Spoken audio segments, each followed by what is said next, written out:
If you are trying to open an application or launch your favorite game and suddenly you encounter the Microsoft Visual C++ Runtime library error, even after restarting your computer, this is usually easy to fix. We are going to repair it with just 2 simple steps. First, go to Windows Search and open the Run dialog. In the Run box, type appwiz.cpl. Once you type it, press Enter, and it will open the Programs and Features window. Now look for anything that says Microsoft Visual C++ Redistributable. When you find it, right-click it and choose Change.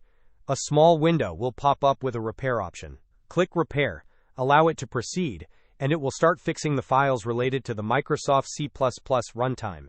This process only takes a moment. Once it is done, restart your computer and check if the error is gone.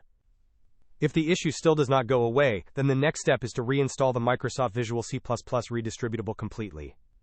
So for this, open your browser and search for Microsoft Visual C++ Redistributable. Scroll down and click the first official Microsoft link that says Latest Supported Visual C++ Redistributable Downloads. Once you are on the website, scroll down until you reach the section called Latest Supported Visual C++ Redistributable Version. Here you will see download links along with the system bit versions. Download the installer that matches your system. If your Windows is 32-bit, download the 32-bit version. If it is 64-bit, then download the 64-bit one. Click the link and it will start downloading right away. When the download finishes, open the file to install it.